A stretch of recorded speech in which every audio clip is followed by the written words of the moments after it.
The morning sun bathed the red earth of Uyo in its golden glow as children filed into Etinan Community Secondary School.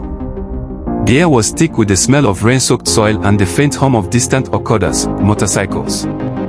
In a dusty classroom with cracked walls, Mr. Bassey stood, adjusting his glasses and scanning the room.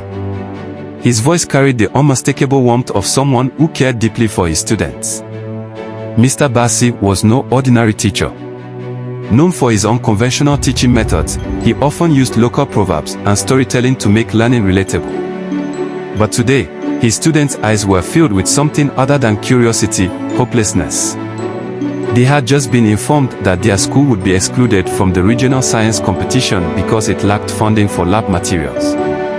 Amara, a quiet yet brilliant girl who often sat in the corner of the classroom, clenched her fist. Science was her passion, and this competition was her chance to prove herself.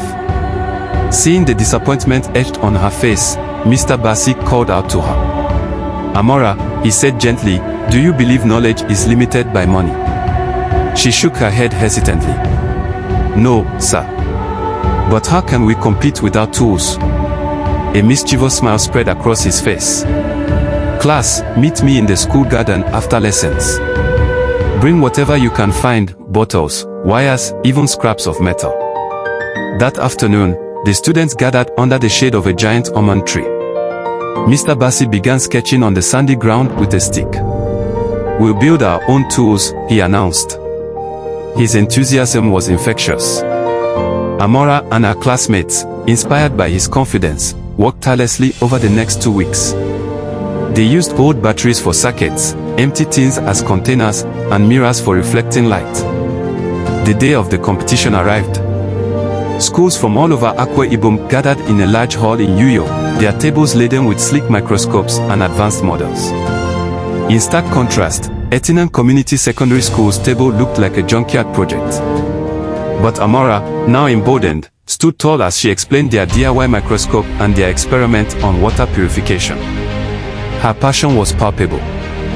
The judges were silent for a moment before erupting into applause. "This is innovation at its finest," one of them declared. Etinan won first place, not just for their creativity but for their ability to demonstrate that resourcefulness and determination could outshine privilege. When they returned to school, the entire community celebrated their victory. Mr. Bassey, ever humble, simply said, "You don't need much to succeed, just the will to learn and the courage to try." Years later, Amara, now a renowned environmental scientist, stood on an international stage.